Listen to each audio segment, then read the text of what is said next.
Und zum letzten Vortrag, es freut uns ganz besonders, Johannes Tovatt als Architekten und eigentlich als Masterplaner der Seestadt aspern begrüßen zu dürfen.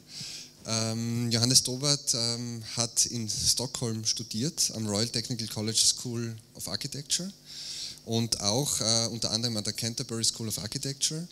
Und er hat dann um den Jahrhundertwechsel ist er Partner geworden von Ralph Erskine und hat das Büro Erskine Tovatt Architects and Planners geleitet und hat dann, wie wir alle wissen, den Wettbewerb zur Seestadt Aspern mit seinem Büro gewonnen. Er ist auch international tätig und hat eine Bandbreite an Projekten, die er mit dem Büro betreibt. Sprachlich kann er auch Deutsch, aber auch Englisch natürlich, und wir werden schauen, wie wir das sozusagen mit der Sprache heute machen. Wir werden vielleicht mal ab und zu switchen zwischen Deutsch und Englisch. Wir werden aber heute nicht Schwedisch sprechen, glaube ich. Okay. Danke. Bitte. Dankeschön.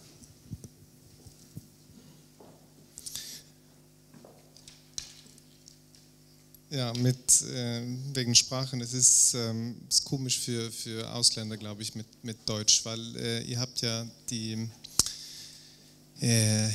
eine schlechte Benehmen sozusagen, dass ihr habt ja eure Verben zum Schluss. Und dann muss man richtig wissen, was man denkt. Ja. Und zwei Sachen auf einmal ist auch sogar schwer, ich glaube. Liegt es dir?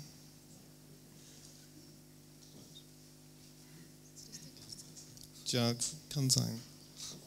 Sieht gut aus, ja.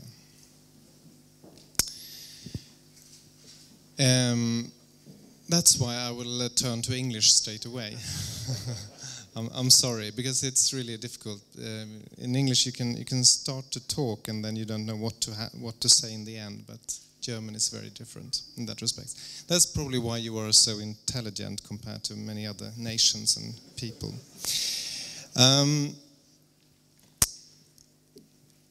This project is, I really hate to present the Seestadt Aspern because it's so difficult. You maybe know why if you're an architect or a planner, because where do you start to explain something that is so big and so complex and that has been going on for so many years in my mind or anyone else's mind in this group. So I really hate it, but you have to. This will be a kind of different presentation, really, and of course I was inspired to put it into the context of the oil or the disappearance of oil, because it's really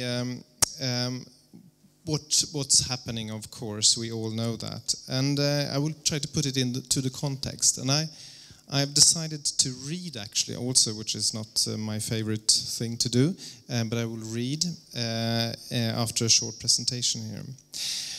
And clearly, the Seestadt Aspern, with the potential of 50,000 inhabitants in the future, has been created, has been in people's mind for several years, and will be implemented in an era which we don't know anything about. We don't know anything about the end of the 20s.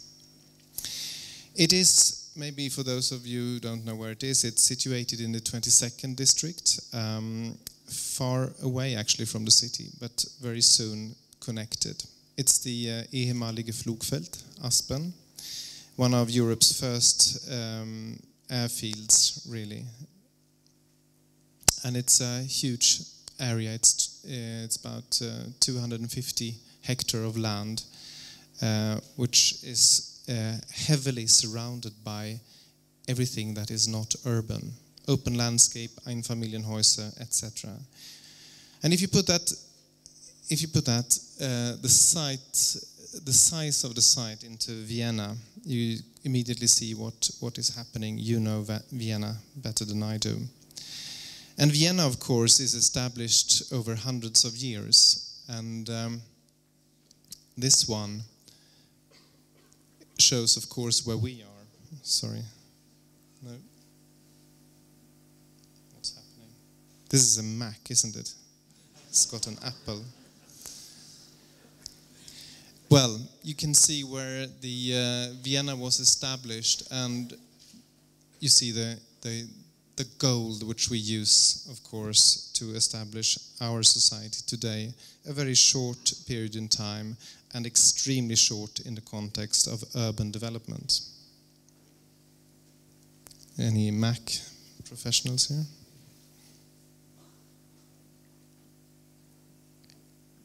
Here we go. And of course, if you're dealing with urban design, you are locked into the idea. You're obsessed with the idea of history, of course, not the history that was maybe necessarily, but the history that will come. It is urban structure of this scale is not an infill. Es ist nicht eine Baulücke. And if you just look at this little interesting diagram again, back to oil, and you can see where our design work started in 2005, and you can see where we are now in 2011, the inevitable slope towards a different future. I don't have the time, and I don't think you would be interested if I stood here and explained how this master plan works. You can see I'll just show you some images of the design development that has been taking place over many years.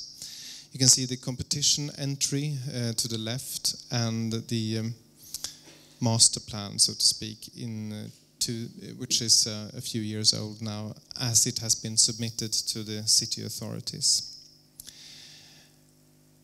It is probably one of the best connected areas, hopefully, in the future. It has the S80, it has got the new extension of the U2 metro line, and several, or at least two tram connections and buses, etc. This will probably be as good as anything could be in Vienna in the future. And this is where it all started. It started off with trying to understand new ways of movement, the use of die kurze Wege, the connections to the public transport systems and how they interlock. I will just, I'll do this, which I never do again. I wrote just a summary of how are we in terms of time. Are we running out? 1 minute. Sorry, this is fine. Okay. I was asked to write a quick summary of. I think someone is laughing there because it's not a perspective of this project. But anyway, I was asked to write a summary of this kind of work. This work, the last summer by the clients or by the owners of the land. And I tried to summarize everything that I felt was important in this process.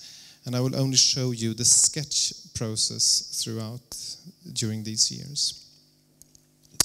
During the incomparable growth of the 20th century cities, all European countries have tried to challenge urban life by promoting different models for the future. Should one simplify, these attempts have always dealt with two intellectual and administrative opposites, the general and the specific. Then the modern city of the last century has, to a large extent, celebrated the either-or mentality and subsequently denied the profound human need for complexity, for healthy conflicts and diversity. A flourishing urban life, one could say, thrives on irrational human behavior, both in time and space. An open-minded city connects people, places, and processes.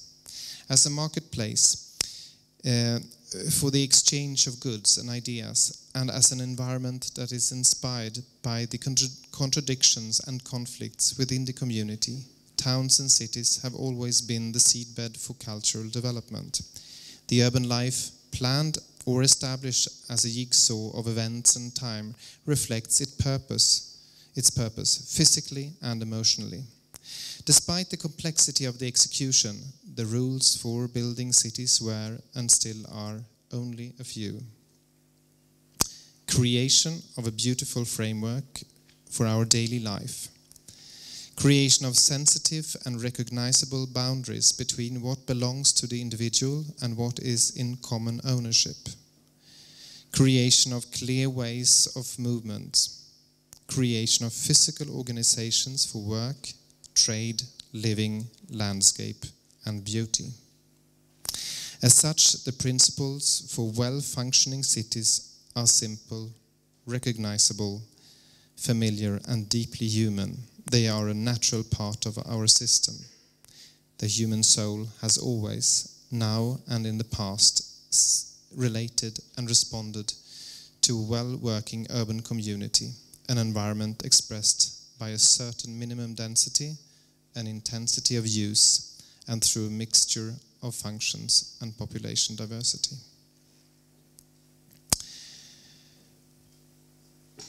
That is about the essence of what we have been trying to do. We have sketched through this huge land parcel over several years. We have tried to understand what urban life could be. We have tried to settle some kind of framework for the individual expression and the freedom of for those people, for those architects or developers coming in the future. And we have done that through work, through understanding, through very personal understanding of spaces and relationships.